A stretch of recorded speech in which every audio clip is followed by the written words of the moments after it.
အားလုံးပဲမင်္ဂလာပါခင်ဗျာဒီနေ့ညောင်ဆွေးနွေးပြတော့မယ်နိုင်ငံတကာရေးရာသင်ခန်းစာရှိတယ်ခုဒီလက်ရှိပေါ့ဒါကမ္ဘာလုံးဆိုင်ရာအစီအစဉ်တစ်ခုဖြစ်တဲ့ဒါငွေဥကဘာအခင်းကျင်းဒီခင်းကျင်းပေါ်မှာဒါဒီပေါ့မာမင်းနိုင်ငံတရားပေါ့ဒါစန့်ကျင်တဲ့ကြိုးပမ်းလှုပ်ရှားမှုဒီကြောင်းရည်နဲ့ဆက်ဆက်ပြီးညောင်ဆွေးပြတော့ဒါငွေဥကဘာအခင်းကျင်းဆိုတာဒါဒီကမ္ဘာနိုင်ငံရေးတွေဒါစီးပွားရေးပြည်လူမှုရေးတွေဒါတွေကိုဒီနိုင်ငံတစ်ခုရဲ့ဒါဖွဲ့စည်းတွေဒါပို့ပြုပြီးတော့ဒါလှုပ်ဆောင်တဲ့ဒါအခင်းကျင်းတစ်ခုဒါဒီဝင်ဥကဘာအခင်းကျင်းနဲ့ပတ်သက်ပြီးတော့ဒါဧကဝင်ပြီးဒီဘက်ကတွေးပြီးရင်ဒါခုလက်ရှိဒါသွားဖို့ခံပြင်နေတဲ့ဒါဘိုးဝင်ရုပ်အခင်းကျင်းဆိုပြီးတော့ဒါရှိအောင်ဒါကြီးတမိုင်းကိုပြန်ကြည့်မယ်ဆိုရင်ဒါဒုတိယကမ္ဘာစစ်ပြီးတဲ့အချိန်မှာဒါဆိုဗီယက်တွေဦးဆောင်တဲ့ဒီကွန်မြူနစ်တိုင်းဝိုင်းအခင်းကျင်းနဲ့ပြင်ဒီတစ်ဖက်ကဒါအမေရိကန်နဲ့ဒီနောက်မှာပဲဒီဦးဆောင်တဲ့ဒါဒီမိုကရက်တစ်အခင်းကျင်းဒီအခင်းကျင်းပေါ်မှာပဲဒါဒီနိုင်ငံတွေကဒါပို့ပြုပြီးတော့သွားလာတဲ့ဒါဒွိမျိုးပေါ့ဒါဒရိုင်ဘိုလာဘောဆိုတဲ့ဒါအခင်းကျင်းတိုင်းသွားလာဒါတဖြည်းဖြည်းနဲ့ဒီဆိုဗီယက်ယူနီယံဒါပြိုကွဲသွားတဲ့နောက်မှာဆိုရင်ဒါအမေရိကန်နဲ့ဒီနောက်မှာမိတ်နိုင်ငံဒါသူတို့ဥဆောင်တဲ့ဒီဧကဝင်မျိုးဆိုတဲ့ဒါယူနီပိုလာဝါဆိုတဲ့ဒီဧကဝင်မျိုးအတိုင်းပဲဒါဥဆောင်ပြီးတော့သွားလာတော့ဒါဒီတစ်ဖက်ကကြည့်မယ်ဆိုဒီအမေရိကန်ဥဆောင်တဲ့ဒါမျိုးဖြစ်တဲ့အတွက်ဒါအမေရိကန်ရဲ့ဒါအဓိက institution တွေဖြစ်တဲ့ဒီကမ္ဘာလုံးဆိုင်ရာဒါငွေကြေးရပုံငွေဖွဲ့ပြီးရင်ဒီတစ်ဖက်ကဒီကမ္ဘာဘဏ်ပေါ့ပြီးရင်ဒီဘက်မှာရှိတဲ့ဒါနေတိုးမာမိတ်စစ်ဖွဲ့ဒီဖွဲ့ရဲ့ဒါဥဆောင်မှုနဲ့ပေါ့ဒါကမ္ဘာအခင်းကျင်းကသွားလ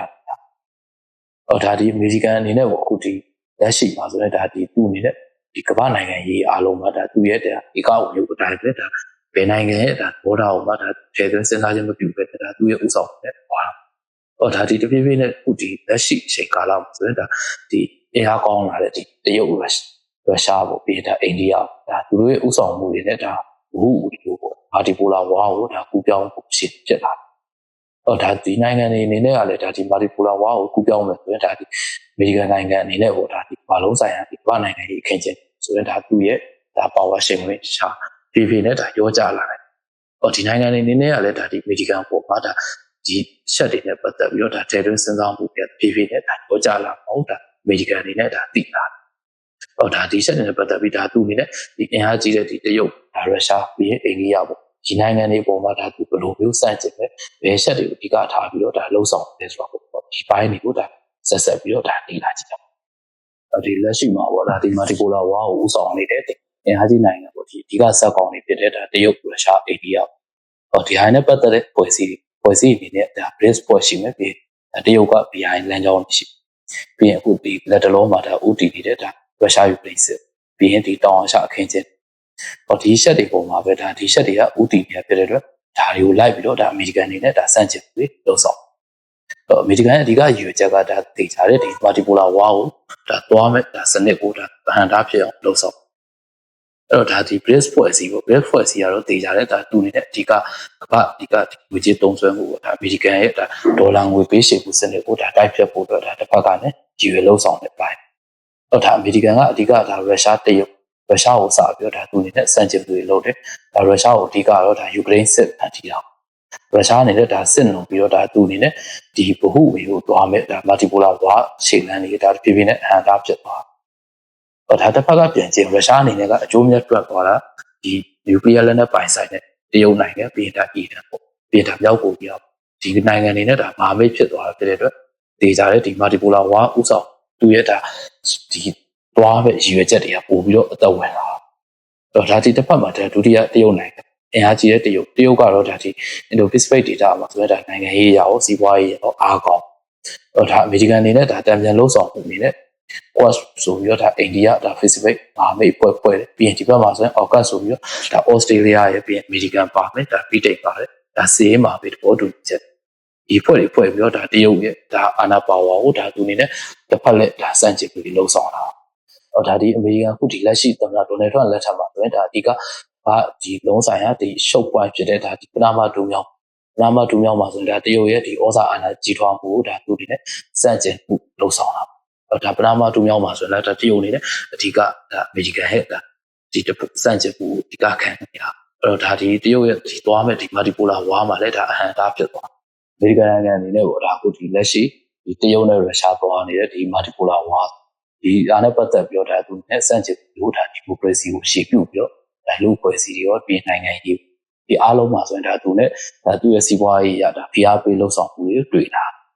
အဲ့တော့ဒါဒီတရုတ်နဲ့ဒါရုရှားနဲ့ဒါမာပဲဖြစ်တဲ့နိုင်ငံဒီနိုင်ငံတွေနဲ့ဆိုတာပို့ပြီးတော့ဒါစန့်ကျင်မှုတွေလှုပ်ဆောင်ခံရတော့ဒါဥမာပေးရင်ဒီမြန်မာနိုင်ငံပေါ့ဗီဒိုနိုင်ငံပါမယ်ပြီးရင်ဒီရှစ်တီပေါ့ပြီးရင်ဗင်နီဇွဲလားနိုင်ငံပြီးရင်ထိုင်ဝမ်ပေါ့ဒီနိုင်ငံတွေအနေနဲ့ကတော့ဒါပို့ပြီးတော့ဒါအမေရိကန်ရဲ့ဒါနောက်အုပ်စုမာမဲ့အုပ်စုရဲ့ဒါဝင်ရောက်ဆွတ်ပုံမှုတွေကိုခံရတယ်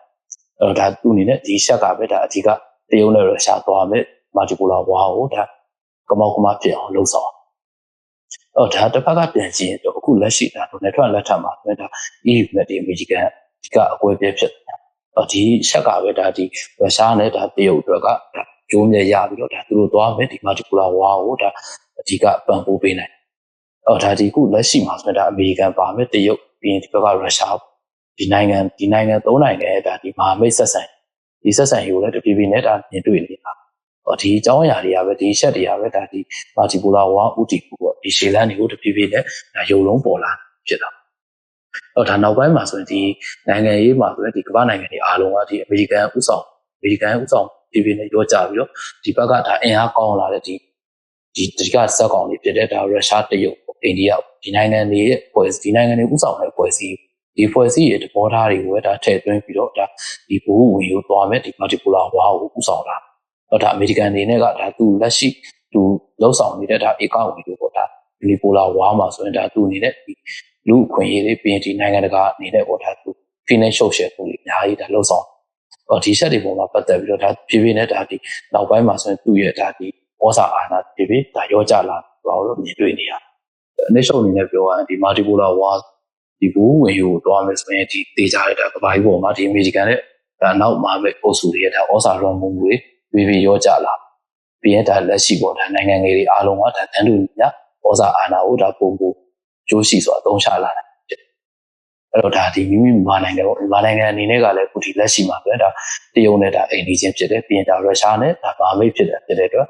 ဒီနိုင်ငံနှစ်နိုင်ငံနဲ့ဒါဒီကျိုးတူပူးပေါင်းဆောင်ရွက်မှုတွေမှာဒါအားကောင်းကောင်းနဲ့လှုပ်ဆောင်ပြီးတော့ဒါသူတို့သွားမဲ့ဒီဘူဝင်တို့ကိုဒါမာတီပူလာဝါအခင်းကျင်းမှာပဲဒါမြန်မာနိုင်ငံအနေနဲ့ဒါလိုက်ပါစီမျိုးပြီးတော့ဒါလှုပ်ဆောင်သွားဖို့ဒါအသင့်ရှိနေကြောင်းကိုဒါတုံ့တက်တင်ပြလိုက်